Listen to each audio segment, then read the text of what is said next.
Hello, हम लोग CAPF 2017 का साइंस का क्वेश्चन देखने वाले हैं। किसका क्वेश्चन? साइंस का। क्या थीम है?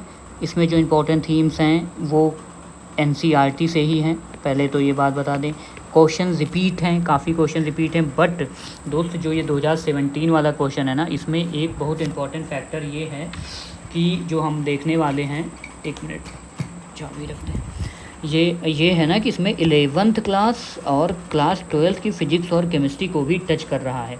हालांकि कुछ क्वेश्चन हम इसमें इन्वायरमेंट के भी ले लिए हैं, वो आपको साइंस से कंफ्यूज करते हैं, इसलिए मैंने ले लिया हो। ठीक है, जैसे ये क्वेश्चन है 115, which of the following is not decompose by bacterial action. तो बैक्टीरिया इज़ अ थीम, मैंने इससे पहले ही बताया था, बैक्टीरिया वायरस थीम होती है। तो वेजिटेबल्स जो होते हैं उनको क्या है, बैक्टीरियल एक्शन उस पर होता है, उनको डिकम्पोज कर देते हैं। एनिमल्स जो पशु पक्षी या हम लोग कोई भी इंसानों में कोई उनकी बॉडी होती है उसको भी डिकम्पोज कर देते हैं। वेस्ट ऑफ फ्लावर्स उसको भी डिकम्पोज कर देते हैं, लेकिन प्लास्टिक्स को डिकम्पोज नहीं कर पाते। हालांकि साइंस एंड टेक्नोलॉजी एनवायरनमेंट में ऐसी न्यूज आती रहती है कि क्या कोई ऐसा बैक्टीरिया बन सकता है क्या कि जो प्लास्टिक्स को भी खा जाए ना, और उसको, तो इस पर चर्चा होती रहती है।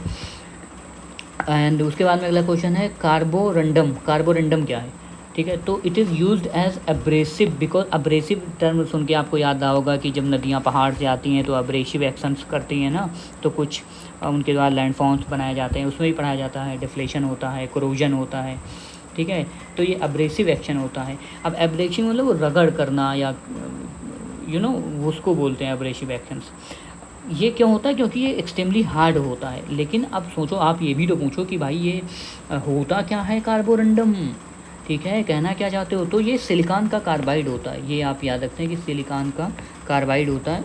कार्बाइड याद रखो, सिलिकॉन का कार्बाइड होता है, और ये टफ़ होता है।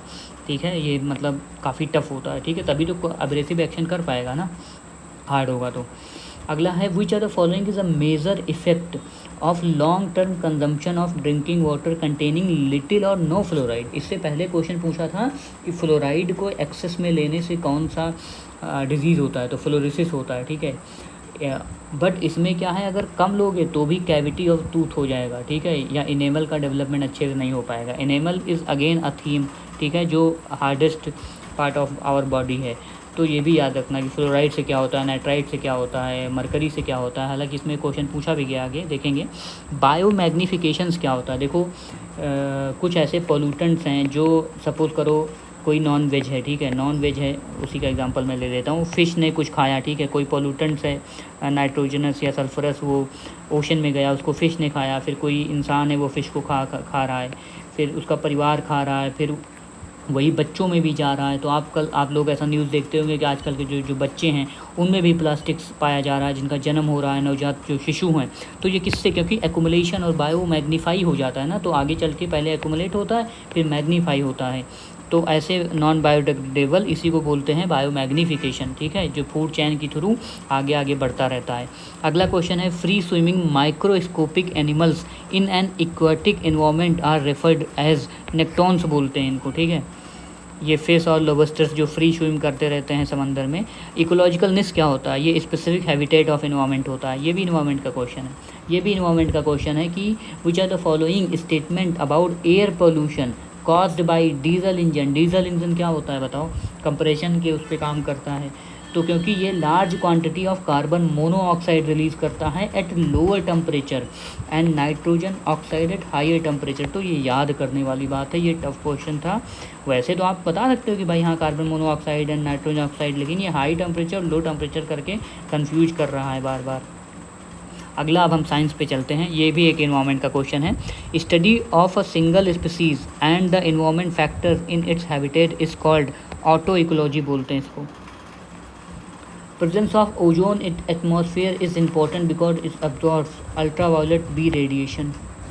तो ये बी रेडिएशंस को एब्जॉर्व करता है, एंड बी रेडिएशन ही कैंसर कार्सिनोजनस होते हैं, स्किन कैंसर, यही सब कॉज करते हैं। सबसे खतरनाक बी रेडिएशन होता है।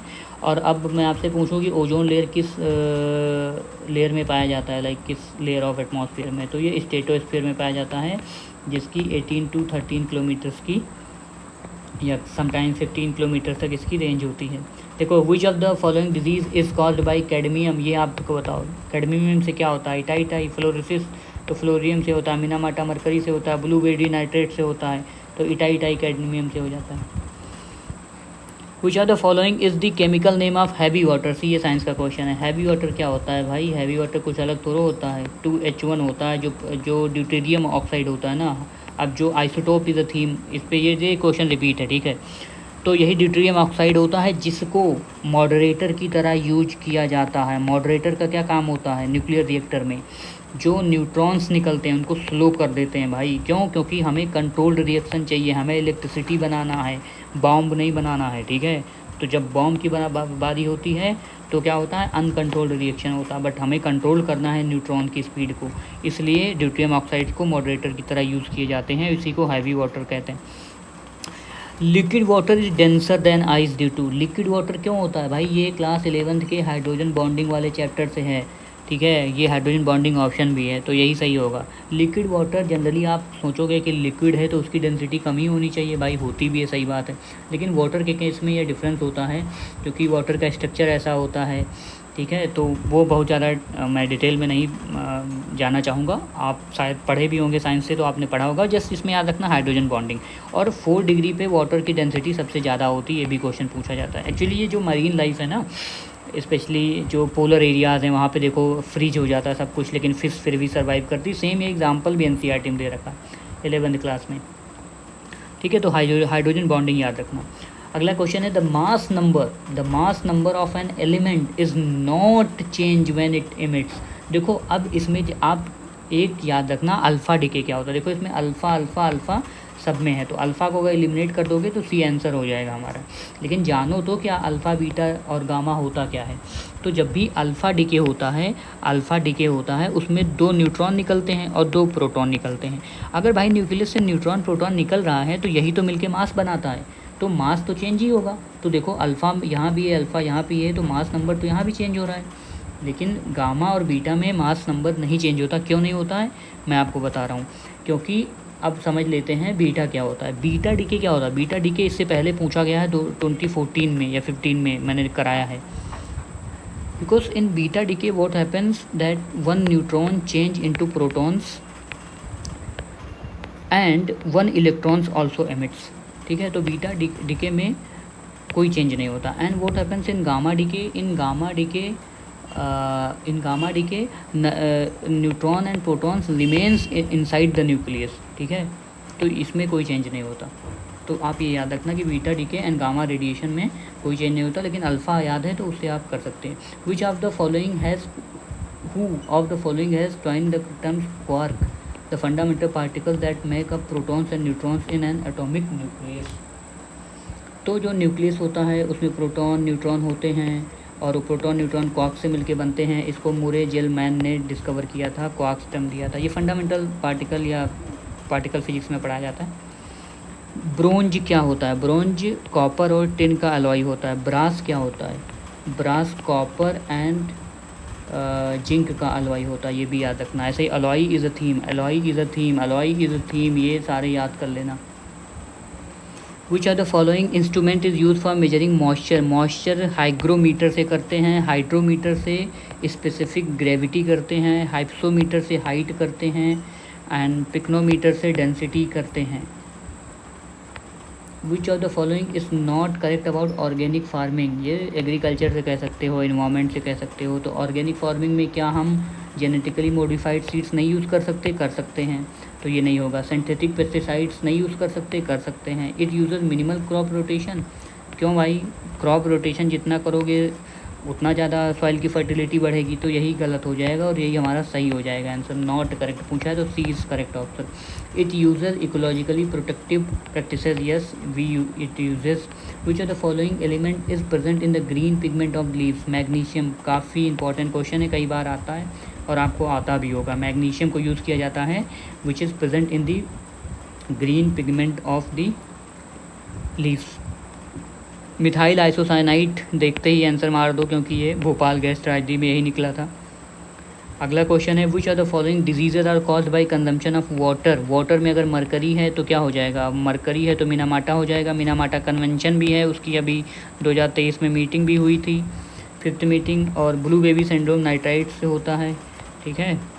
और कैडमियम से टाई होता है, अब बता ही दिया है। फ्लोराइड से फ्लोरोसिस होता है, ये भी पीछे देख लिया है। Which of the following polymer is made from protein, protein किससे बनता है, ठीक है। प्रोटीन से क्या बना है, वूल बनता है, क्यों, क्योंकि वूल बाल से बनता है और बाल हमारे केराटिन से बनते हैं, केराटिन इज़ अ प्रोटीन, तो वैसे भी बना सकते हो। रबड़ भी पॉलीमर है, लेकिन ये प्रोटीन का पॉलीमर नहीं है, ठीक है। तो ये क्वेश्चन है।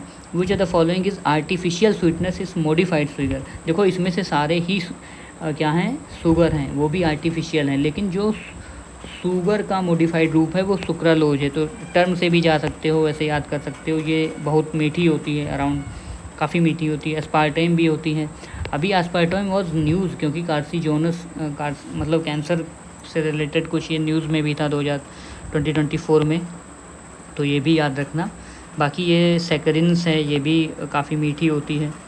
मतलब ये सब मीठे बहुत होते हैं ना, इनको बट मॉडिफाई किया जाता है एमिनो एसिड से रिएक्शन करा करके या अल्कोहल से रिएक्शन करा करके शुगर को। तो बट ये अल्टीमेटली ना जो लोग पेशेंट होते हैं लाइक डायबिटीज़ के, वो लोग यूज़ करते हैं, बट सुक्रालोज आप याद रखना। अब ये आपके लिए 33 क्वेश्चन है। Nomadic elephant is a joint military exercise between India and, nomadic elephant किसके साथ होती है, ठीक है। साइंस के सारे क्वेश्चन हो गए। Wish you all the best. ये थीम इंपॉर्टेंट है, याद कर लेना, सारे लिख लेना, याद कर लेना बार बार।